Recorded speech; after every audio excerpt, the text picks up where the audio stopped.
Assalamualaikum warahmatullahi wabarakatuh.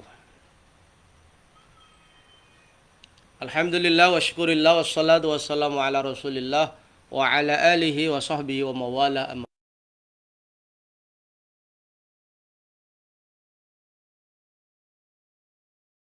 Alhamdulillah pada siang hari ini kita bisa meneruskan kajian kitab Anwarul Basair ala Ta'liqat al-Ashbah wan Nadhair karya guru kita semua Syekhina Ki Haji Muhammad Ahmad Sahal Mahfud. Semoga kita mendapat berkah ilmu beliau walau qalilan. Mari kita hadiahkan Fatihah ila habibina Muhammadin sallallahu alaihi wasallam wa alihi wa ashabihi wa man tabi'ahum bi ihsanin ila yaumiddin wa nakhussu ila ruhi al-Imam As-Suyuti wa Syekhina al-Alim al-Alamah Muhammad Ahmad Sahal Mahfud bin Abdissalam al-Hajaini wa ila Syekhihi al-Alim al-Alamah Zubair Dahlan wa Maimun Zubair wa Syekh Ahmad Fayumi Munji wa zawjatih wa Syekh Muhammad bin Abdul Hadi. Al-Fatihah. Bismillahirrahmanirrahim. Rabbil alamin arrahmanirrahim maliki yaumiddin. Iyyaka na'budu wa iyyaka nasta'in ihdinas siratal mustaqim siratal ladzina an'amta 'alaihim ghairil maghdubi 'alaihim waladdallin. Amin. Bismillahirrahmanirrahim. Kita masih berasyik ria pada muqaddimah. Karena kajian ini tidak ada targetnya, jadi pelan-pelan kita menimba ilmu semampu kita, istifadah walau qalilan kepada Al-Imam As-Suyuti yang disyarai oleh guru kita Kiai Sahal. Mendapat ilmu sedikit-sedikit, alhamdulillah, semoga menjadi energi motivasi kita untuk hubbul mutola'ah, hubbu at-tatallu' alal ulum, suka membaca lah minimal, karena bagi kita membaca itu barang mahal.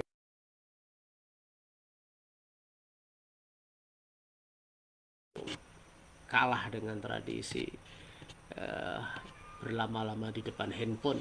Maka tugas kita ini orang tua supaya anak-anak kita tidak maniak handphone ya, tapi justru harus kita tradisikan dalam keluarga kita hubbul qiraah, suka membaca Al-Quran, membaca kitab-kitab ulama. Jangan sampai mata kedua anak kita ini berjam-jam di depan handphone tetapi tidak suka membaca Al-Quran, membaca hadis, membaca karya-karya para ulama. Ini tugas kita ya, orang tua, para guru, karena pengaruh handphone sangat besar sekali membentuk karakter, kepribadian, mentalitas anak kita menjadi instan, tidak mau berakit-rakit ke hulu, berenang-renang ke tepian. Ini tantangan kita. Bismillahirrahmanirrahim. Kita masih pada halaman 1. Amma ba'du, setelah Al-Imam Suyuti memberikan muqaddimah, hamdalah, salawat, salam kepada baginda Rasulullah yang perannya sangat besar, melahirkan kader-kader hebat yang kemudian dicerna, ditangkap oleh para ulama-ulama. Fa'ilmul fiqhi bukhuruhu zakhirah. Fa'ilmul fiqhi, maka ilmu fikih itu bukhuruhu zakhirah, lautan-lautannya itu penuh, dikebai bahasanya. Jadi ilmu fikih itu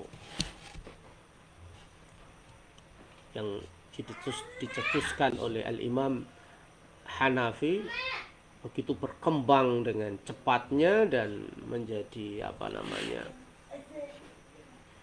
menjadi satu cabang ilmu yang luar biasa besarnya, gemuknya, penuh dengan mutiara-mutiara pengetahuan dari para ulama. Kalau zaman Imam Abu Hanifah, kata Syekh Wahab Zuhaili, itu dikenal dengan al-fiqhul akbar, fikih yang meliputi semuanya, baik tauhidnya, tasawufnya, maupun fikihnya sendiri, artinya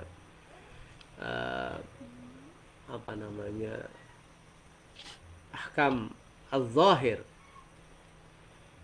sehingga fikih dikenal dengan ma'rifatun nafsi malaha wa ma'alaiha. Fikih adalah kemampuan seseorang untuk mengetahui apa yang bermanfaat bagi dirinya, yang punya dampak positif, konstruktif bagi dirinya dan masyarakatnya tentu, wa ma'alaiha, dan apa-apa yang memberikan dampak negatif, destruktif, yang merusak bagi dirinya.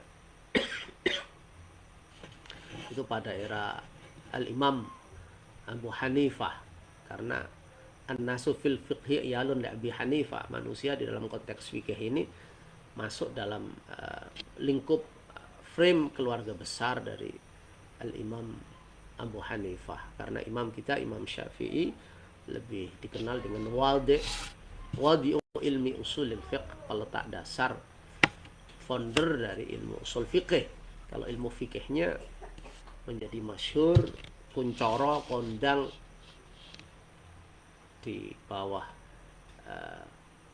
Al-Imam Abu Hanifah, seorang ulama yang Masya Allah luar biasa. Jadi pada waktu Imam Abu Hanifah masih al-fiqhul akbar, fikih yang mencakup tauhid, mencakup tasawuf, pokoknya fikih yang membawa seseorang mencapai kebahagiaan dunia akhirat, yang sering disampaikan Kiai Sahal itu manifestasi dari ad-din. Ad-din itu agama. Wad'un ilahiyun, itu yang sering disampaikan Kiai Sahal, ya wad'un ilahiyun sa'iqun lidhabil uquli salima illa ma huwa khairun lahum fi dunyahum wa akhiratihim. Ketentuan-ketentuan ilahi, ketuhanan, ketentuan-ketentuan doktrinal, ketentuan-ketentuan yang datang dari Allah, yang mendorong orang-orang yang berakal ini untuk mencapai prestasi yang lebih baik di dunia dan di akhirat. Illa ma huwa khairun lahum fi dunyahum wa akhiratihim.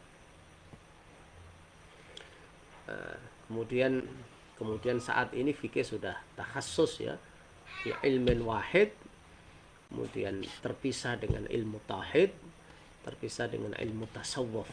Meskipun ketiga cabang ilmu ini tidak bisa terpisahkan, ya, dalam diri manusia, sebagaimana isyarah dari hadis Nabi yang kedua, ya, di dalam kitab Arba'in Nawawi, ketika malaikat Jibril datang kepada Nabi untuk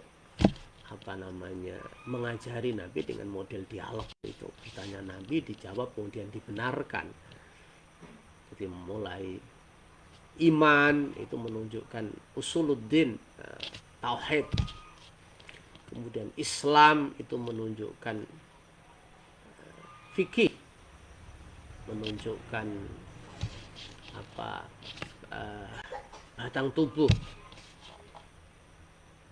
syariat Islam, sholat, zakat, puasa, haji, syahadat. Kemudian terakhir adalah ihsan, itu mencerminkan tasawuf atau pembersihan hati.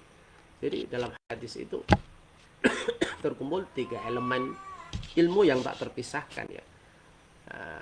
At-tauhid awalan, tsummal fiqhu, tsumma tasawuf. Jadi pondasinya tetap tauhid, keimanan kita kepada Allah Subhanahu wa taala, kemudian fikih sebagai imad, sebagai tiang yang menegakkan bangunan. Kalau tauhid itu adalah pondasi, kemudian tasawuf yang menyinari roh dari aktivitas zahir manusia. Jadi ilmu fikih yang kemudian awalnya general ya, sifatnya masih umum, kemudian menjadi spesifik yang kata Nazm MBT itu wal fiqhu ilmu kulli hukmin syar'i ja istihad dan duna hukmin qat'i. Fikih kemudian fokus pada setiap ilmu yang dihasilkan, dirumuskan oleh para ulama-ulamanya, oleh para pakar-pakarnya, expert yang expert di bidangnya, dengan jalan istihad duna hukmin qat'i, tidak hukum yang ditetapkan dengan dalil qat'i, wajibnya sholat, wajibnya puasa, haramnya zina, itu beda. Jadi fikih adalah intellectual exercise katanya, olah intelektual yang teruji dari ulama-ulamanya, dari fuqaha, dari usuliyun. Dan definisi fikih di dalam kitab-kitab kita di pesantren adalah al-ilmu bil ahkam asy-syar'iyyah al-amaliyah al-muktasabu min adillatiha at-tafsiliyah. Ilmu tentang hukum-hukum syara yang praktis ya, yang amali, yang digali dari dalil-dalilnya yang terperinci. Sehingga di banyak tulisannya Kiai Sahal itu menggarisbawahi tentang definisi fikih itu menjadi 3 hal. Yang pertama, fikih itu sumbernya harus sakral, vertikal. Karena bil ahkam asy-syar'iyyah. Fikih adalah hukum yang transenden, hukum yang ilahi. Bukan hukum formal, bukan berbentuk undang-undang, bukan. Karena fikih adalah pancaran dari ketuhanan, manifestasi real dari hukum ilahi, hukum Allah, bil ahkam asy-syar'iyyah. Maka orang harus betul-betul mendalami ini, Al-Quran dan hadis itu sebagai sumber utama dari fikih. Yang kedua kata Mbah Sahal adalah al-amaliyah.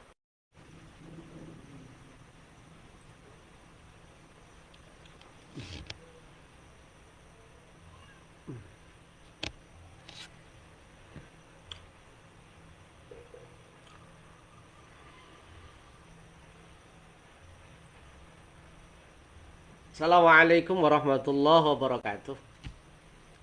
Mohon maaf terkendala sinyal ya. Biasa ngaji di kampung ya. Saya ingin mengulangi lagi bagaimana Kiai Sahal menganalisis tentang kandungan ilmu fikih dalam definisinya. Jadi bismillahirrahmanirrahim, definisi fikih sebagaimana dalam kitab-kitab pesantren adalah al-ilmu bil ahkam asy-syar'iyyah al-amaliyah al-muktasab min adillatiyah at-tafsiliyah. Itu dawuhnya Mbah Sahal, fikih mengandung 3 hal. Pertama adalah dimensi vertikal transendental. Dikatakan ilmu fikih kalau dia punya sumber dari Al-Quran dan hadis. Tidak hanya rasio semata, tidak hanya akal manusia semata. Karena fikih adalah derivasi dari Al-Quran dan hadis. Fikih adalah manifestasi real dari hukum Allah dan Rasulnya untuk mengatur kehidupan dunia dan akhirat. Jadi pertama adalah dimensi sakral.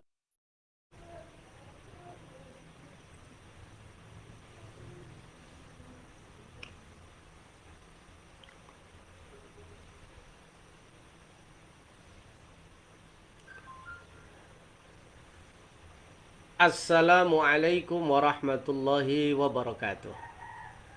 Para pemirsa yang berbahagia, pada kesempatan ini kita akan mengkaji tentang keistimewaan ilmu fikih. Karena di dalam muqaddimah Al-Imam Jalaluddin As-Suyuti mengatakan, amma ba'du fa ilmul fiqhi buhuruhu zakhirah. Ilmu fikih itu lautannya itu penuh, artinya diskursus keilmuan tentang fikih itu begitu mengalami masa keemasan yang luar biasa. Sehingga para ulama membagi-bagi, ada asrul istihad, ada asrul ittiba, kemudian ada asrul taklid, ada masa di mana ulama-ulama kita dinamis di dalam melahirkan fikih, kemudian ittiba, melahirkan mengembangkan ilmu-ilmu fikih ini, kemudian sampai pada asrul taklid, era di mana manusia mencukupkan diri dengan mengikuti pandangan-pandangan para ulama, sehingga bermunculan asrun nahdah ya, era kebangkitan, ingin bagaimana mendinamisir wacana pemikiran manusia tetap dalam bingkai madhab atau lepas dari madhab. Ini menjadi perdebatan kita sebagai santri tentu. Sejauh apapun pemikiran kita tetap dalam bingkai bermadhab. Nah, saya ingin mengulangi lagi tadi keterangan tentang bagaimana analisis Kiai Sahal tentang fikih. Sebagaimana di dalam kitab-kitab pesantren, fikih didefinisikan sebagai ilmu tentang hukum-hukum syarak yang sifatnya praktis, yang diambil dari dalil-dalilnya yang terperinci. Dari definisi ini, al-ilmu bil ahkam asy-syar'iyyah al-amaliyah al-muktasab min adillatiha at-tafsiliyah. Itu ada 3 yang disampaikan Kiai Sahal. Pertama adalah fikih itu harus transenden, harus punya landasan ketuhanan. Fikih harus berdasarkan Al-Quran dan hadis, sumber-sumber yang ilahiyah, yang vertikal, yang transendental, yang suci, yang yang datang dari wahyu. Yang kedua, fikih itu harus al-amaliyah, harus praktis. Artinya ilmu fikih itu harus punya relevansi terhadap kebutuhan-kebutuhan dan problem-problem masyarakat. Tidak boleh fikih di satu sisi dan persoalan masyarakat di sisi yang lain. Karena fikih inilah yang harus mengawal pergumulan masyarakat. Di dalam buku Pesantren Mencari Makna, itu Kiai Sahal dengan jelas mengatakan, ketika terjadi sekularisasi, masyarakat menjauh dari agama, maka itu dosa fuqaha, dosa agamawan, dosa ulama-ulama ahli fikih. Bagaimana tidak bisa mendekatkan doktrin fikih, ajaran-ajaran fikih terhadap problem-problem masyarakat. Oleh karena itu, relevansi fikih, kesesuaian fikih, aktualitas fikih di tengah-tengah masyarakat, itu sesuatu yang tidak bisa ditawar. Fikih harus hadir di tengah-tengah masyarakat sebagai problem solving, sebagai solusi, sebagai jalan keluar bagi problem-problem sosial. Fikih jangan hanya menjustis ini halal, ini haram, ini hitam, ini putih. Tidak boleh. Jadi kalau ada sekularisasi di dalam buku Pesantren Mencari Makna, itu tanggung jawab fuqaha. Bagaimana fuqaha berpikir keras, berpikir kreatif, supaya bisa menyuguhkan pandangan-pandangan yang solutif, pandangan-pandangan yang menjadi solusi dari problem-problem masyarakat. Tidak hanya menghukumi halal dan haram, tidak hanya mengklaim kebenaran, tidak hanya memojokkan satu fakta, tetapi memberikan solusi terbaik bagaimana fakta itu bisa sesuai dengan payung hukum syariah. Yang ketiga, kata Kiai Sahal, dari definisi fikih itu, selain harus punya sumber yang sakral, yang transendental, selain harus punya relevansi dengan problem-problem sosial, tapi juga harus al-muktasabu. Fikih itu adalah ilmu yang digali, dirumuskan, ditetapkan oleh para ulama di thoriqil istihad, dengan jalan istihad. Artinya apa? Watak fikih itu dinamis dan zamani atau kontekstual. Para ulama berpikir tentu tidak lepas dari konstruksi sosial budaya ya pada saat mereka melakukan istimbat. Tidak boleh, kata Kiai Sahal, fikih ini didudukkan sama dengan Al-Quran dan hadis. Karena Al-Quran dan hadis itu tidak salah, tidak pernah salah, tetapi kalau fikih ini adalah hasil olah intelektual para ulama yang dinamis dan kontekstual. Dinamis artinya merespon tantangan pada zamannya, kontekstual artinya berhasil membumikan fikih sehingga menjadi solusi pada masanya. Ini 3 hal yang harus kita camkan dan tidak mudah, karena itu mengharuskan fuqaha kita untuk berpikir keras, berpikir kreatif, imajinatif, bagaimana menghadirkan pandangan-pandangan fikih yang tadi, yang zamani, yang amaliyah, yang relevan, dan bahkan menjadi problem solving bagi persoalan-persoalan keumatan, kebangsaan, dan kemanusiaan. Masya Allah, ini luar biasa ya. Analisis dari kiai kita, Mu'allif Anwarul Basair ini yang luar biasa sebagai pendekar fikih dan usul fikih Indonesia, yang lahir dari rahim pesantren. Wariyaduhu nadirah. Ilmu fikih disifati oleh Imam Jalaluddin As-Suyuti. Yang pertama, lautannya penuh, luar biasa, karya-karya di bidang fikih luar biasa. Terus ada Nihayatul Matlab, ada Al-Wajiz Al-Basit, ada Rawdatul Talibin, ada Muhadzab, ada Majmu', Masya Allah, sampai kepada kitab yang kecil-kecil ya, Takrib, kemudian yang diajarkan di kampung-kampung ini, Mabadi'ul Fiqhiyah, Durusul Fiqhiyah. Ini farwa fiqhiyah, kekayaan fikih yang luar biasa. Jadi sifat yang pertama.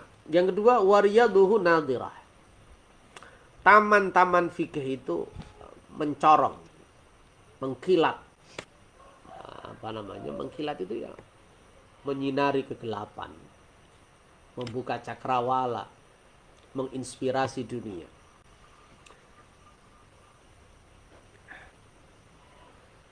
Nadirah menurut bahasa ay hasanah, bagus, indah, hasanah, baik, bagus. Jadi tamannya baik sehingga mencorong dan menyinari perilaku kita. Wa nujumuhu zahir, lintang-lintang, bintang-bintang fikih itu terang benderang.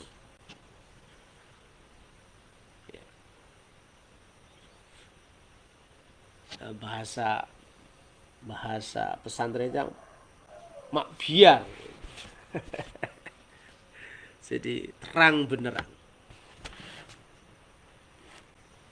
Bagaimana ulama-ulama kita, Imam Nawawi, Imam Rafi'i, Imam Ghazali, Syekh Zakaria Al-Ansari, Syekh Ibnu Hajar Al-Haytami, Syekh Zainuddin Al-Malibari, Syekh Al-Bajuri, begitu laksana lintang-lintang yang mencerahkan akal kita.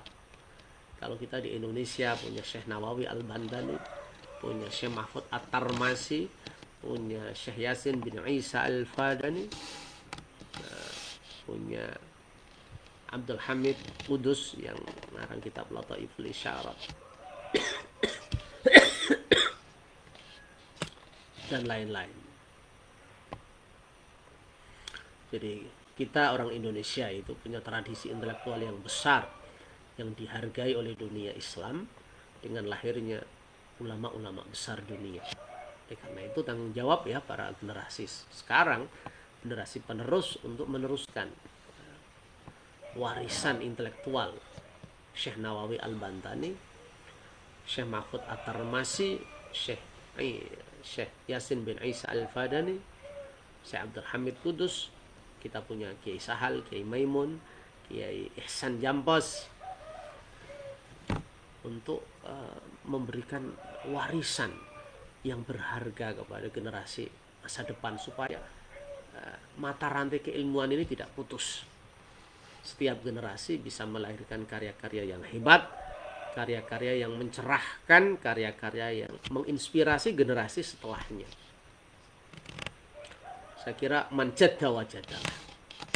Jadi siapa yang bersungguh-sungguh, Allah akan memberikan jalan kesuksesan.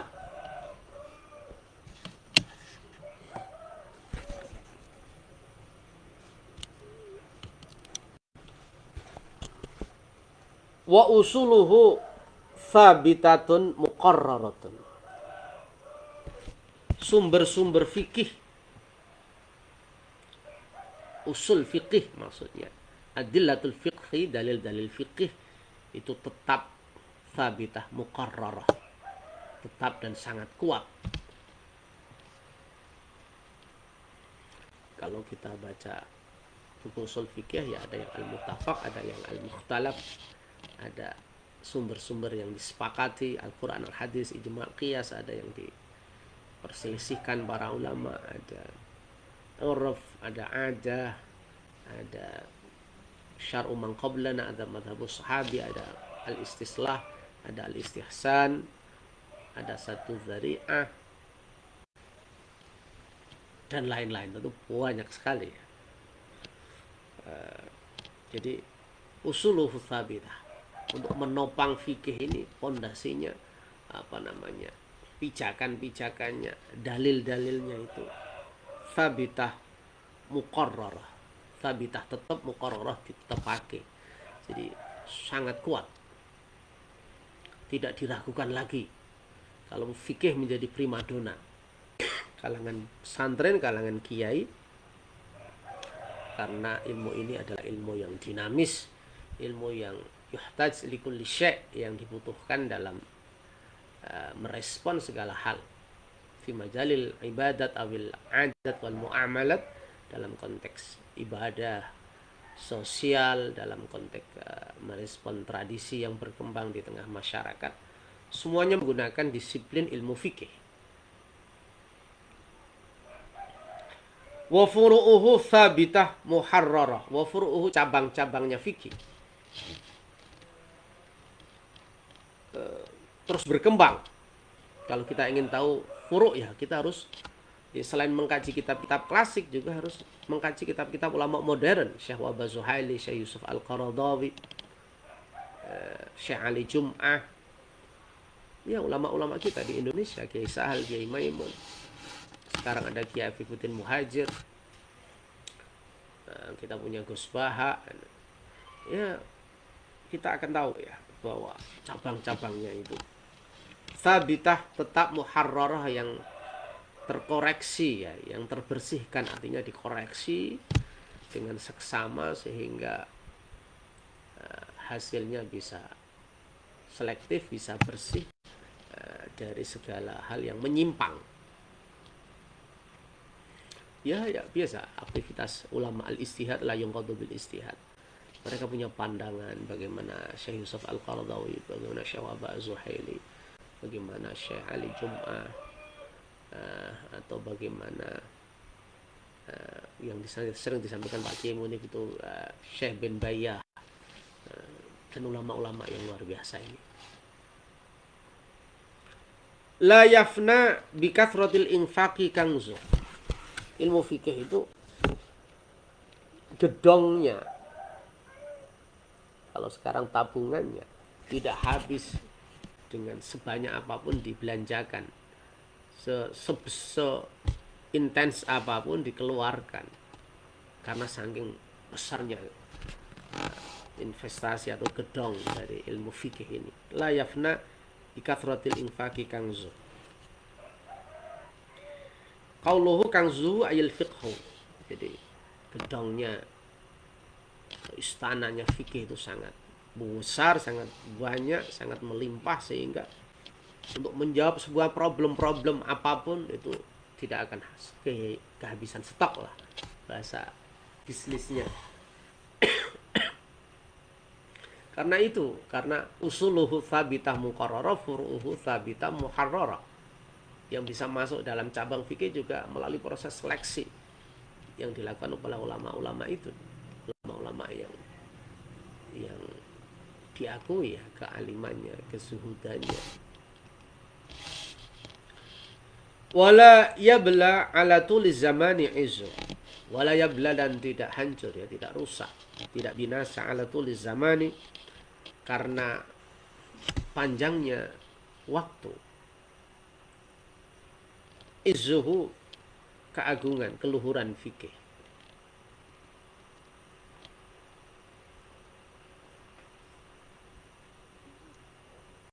Banyak yang mengkritik ilmu fikih sebagai sumber kejumudan Islam, tetapi fikih tetap tampil di permukaan, menjawab problem-problem sosial dengan tiangnya, dengan pondasi, dengan apa namanya atapnya yang kokoh. Jadi panjangnya waktu tidak menyebabkan kehancuran dari kemuliaan fikih, keagungan fikih. Ahluhu qiwamuddin wa quwamuhu. Orang-orang yang menekuni ilmu fikih Allah, menjadi expert ya, menjadi ahli, menjadi seorang faqih, fuqaha, itu qiwamuddin, pusakane agama, menjadi orang yang menjadi simbol dari agama. Ulama-ulama fikih itu menjadi qiwamuddin, parameter, barometer agama, simbol agama. Wa quwamuhu, dan yang menegakkan agama itu, sing dicekake agama. Jadi menjadi simbol agama, dan ketika ada penyelewengan, ada penyimpangan, ada hal-hal yang perlu diluruskan, maka ulama kiri tampil untuk yudhirul alim ilmahu, menampakkan ilmunya, meluruskan idzaharul al bidah itu ya. Ketika bid'ah itu tampak, maka ya fal yudhir al alimu ilmahu, maka ulama-ulama fikih, ulama harus menampakkan ilmunya dalam rangka dalam rangka menegakkan kebenaran, memberantas kebatilan, memberantas bid'ah yang menyesatkan.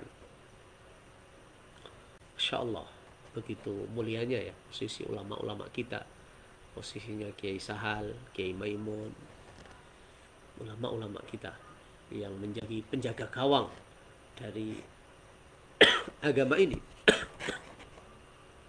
Karena mereka adalah qiwamuddin wa quwamuhum, menjadi simbol agama, pilar agama, dan yang harus menegakkan agama itu, meluruskan penyelewengan,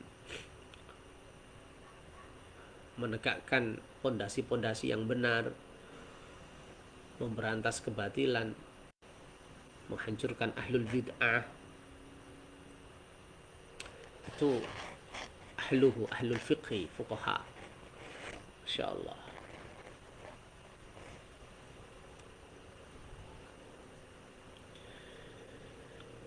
Wabihim i'tilafuhu wa intidhamuhu. Wabihim, dan dengan ahluhu, dengan ahli fikih itu, Allah, i'tilafuhu wa intidhamuhu, akan tampak ajaran agama yang fleksibel dan yang runtut, yang fleksibel, yang dinamis, atau yang menjadi penjaga gawangnya.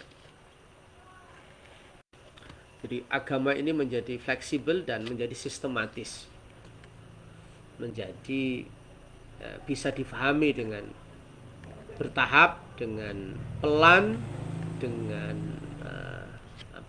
sesuai dengan kebutuhan manusia. Artinya memang kita dituntut untuk menghadiri agama itu secara elastis ya. Artinya agama yang fleksibel, agama yang mengakomodir perkembangan zaman, kemudian agama yang menunjukkan intizamnya, artinya keruntutannya, sistematikanya, atau kita bisa maknai Islam ini kemudian muncul sebagai agama yang fleksibel dan bisa membangun fondasi yang kokoh dengan sistem keagamaannya, sistem sosial kemasyarakatannya, dengan sistem politiknya, sistem kebudayaannya yang kokoh.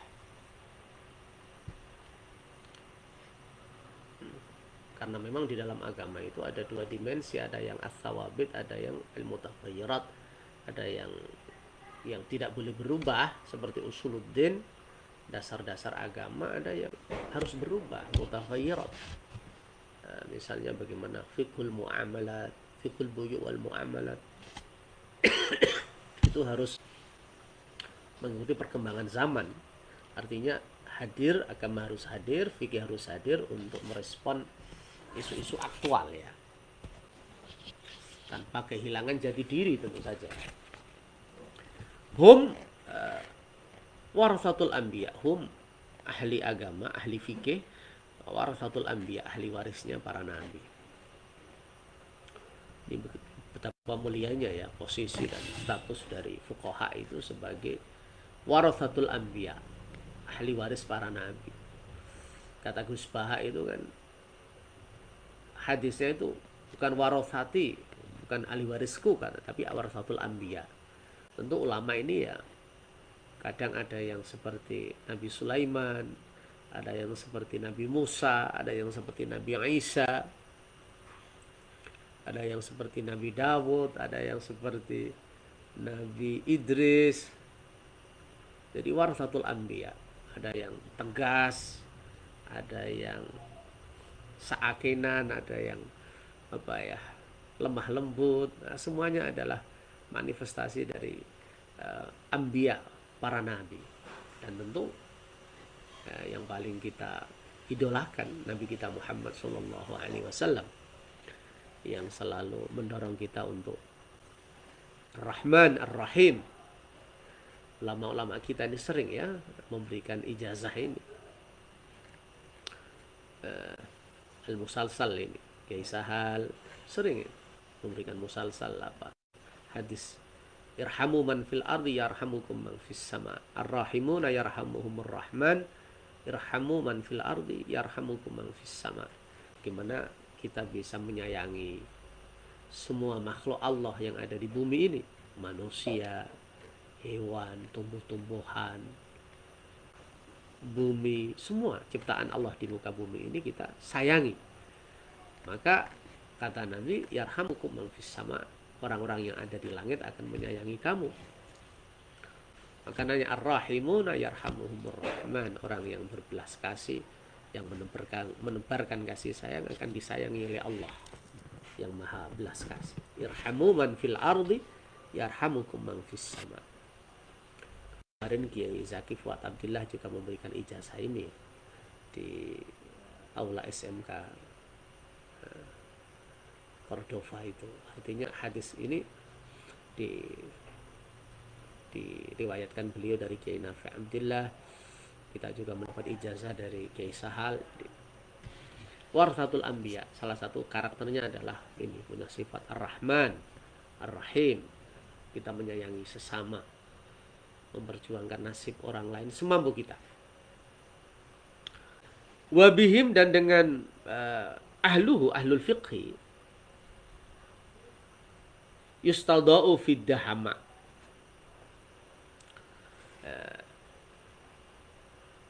kegelapan itu diberi cahaya.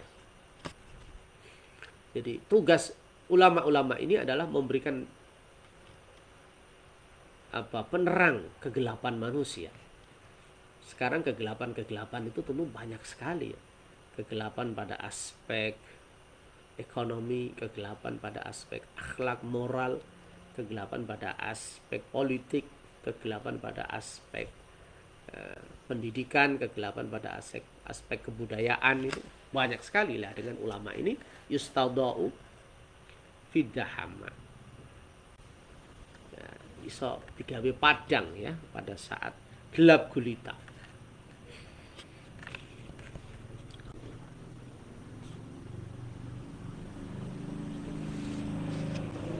Wa yustaghatsu fi syiddati warraha. Kemudian sifat ulama lagi, Masya Allah, ulama ahli fikih tugasnya besar.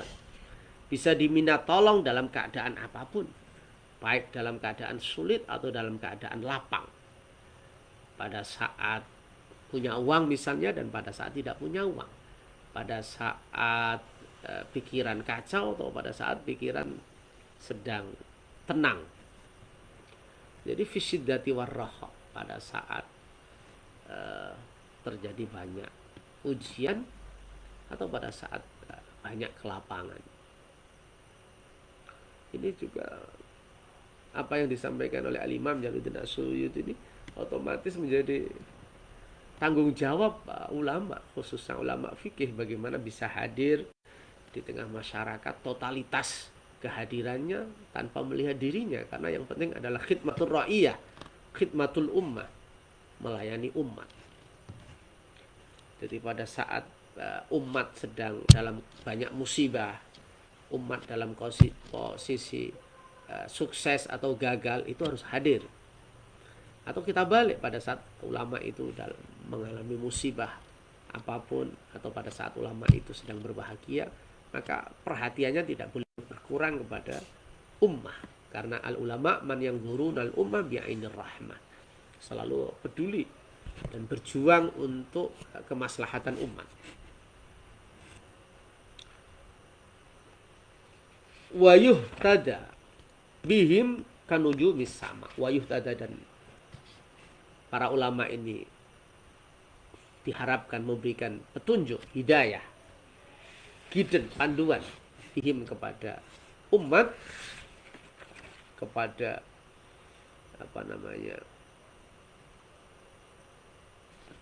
jamaah, kanujumis sama, sebagaimana bintang-bintang di langit. Dan memang ulama-ulama kita memberikan hidayah itu lengkap ya, qaulan wa fi'lan. Ucapan mereka menjadi inspirasi, keteladanan mereka menjadi inspirasi. Begitu kita melihat bagaimana Kiai Sahal, bagaimana Kiai Haji Abdullah Zain Salam, bagaimana Kiai Ahmad Fayumi Munji, bagaimana Kiai Abdullah Kiai Muhammadun Abdul Hadi, bagaimana Kiai Hashim Ash'ari, itu mendidik kita tidak hanya bil qaul, lewat pengajian-pengajian, ceramah-ceramah, enggak, tapi juga lisanul hal, dengan keteladanan kehidupan sehari-hari.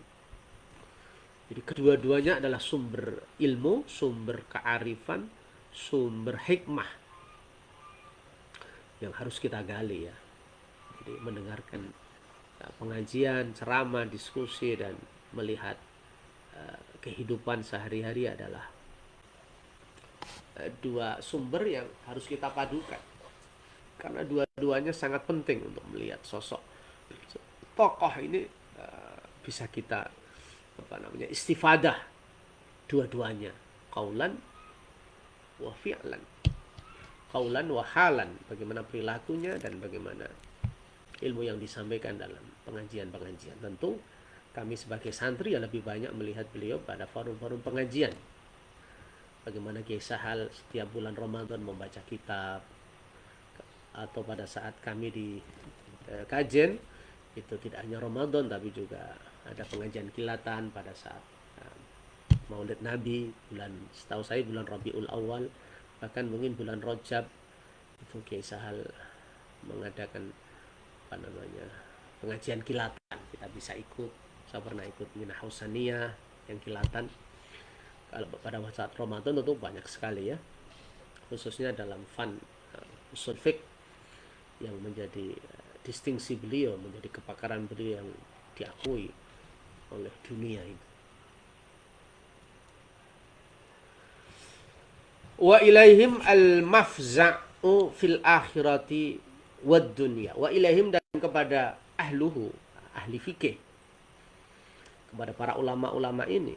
Al-mafza'u menjadi tempat menampung pengungsi. Masya Allah. Fil akhirati, di akhirat, wa dunia, dan dunia. Masya Allah. Masya Allah, ini luar biasa ya. Al-Imam Jalaluddin As-Suyuti ini di dalam mukadimahnya otomatis mengajari kita ya, para santri, untuk melihat betapa besar tanggung jawab seorang ulama. Harus bisa menjadi tempat pelabuhan masyarakat dalam situasi sekritis apapun. Tidak hanya di akhirat, tapi juga dunia. Fil akhirati wa dunia.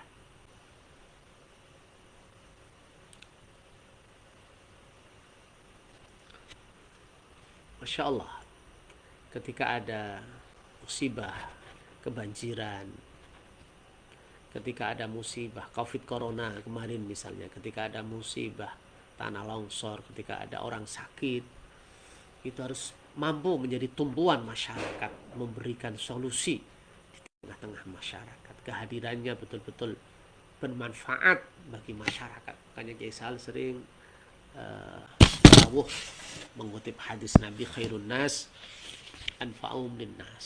Sebaik-baiknya manusia adalah yang bisa memberikan manfaat sebesar-besarnya bagi orang lain. Masya Allah. Ya Allah.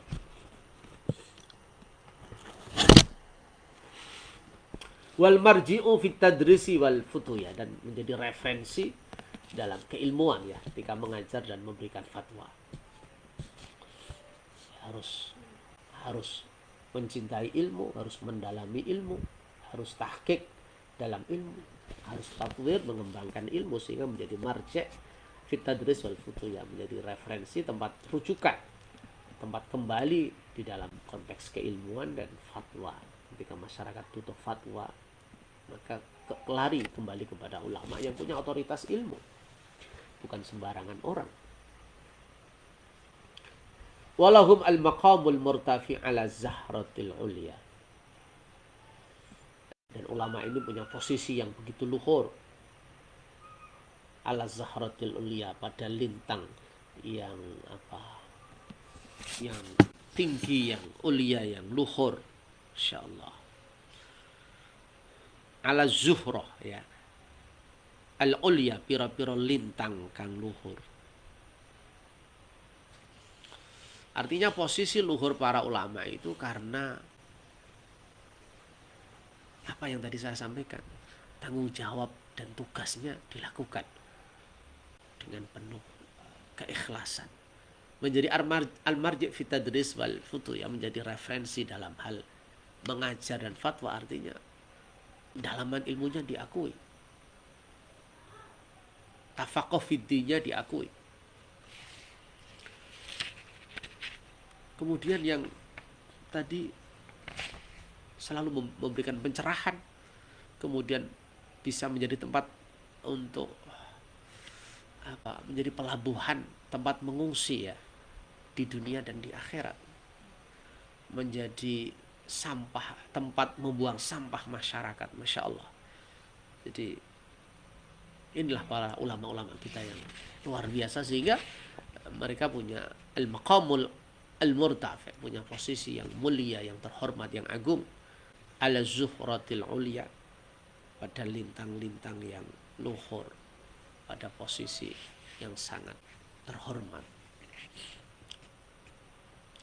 Wahum al-muluk la balil muluku tahta aqdamihim wa fi tasarifi aqwalihim wa aqwalimihim wahum alladhina idzal tahamat al-harbu arizal iman ila a'lamihim wahum al-qaum kullal qaum idza iftakhara kullu qabilin bi aqwamihim bidul wujuhi karimatun ahsabuhum syamil unufi minat tirazil awali.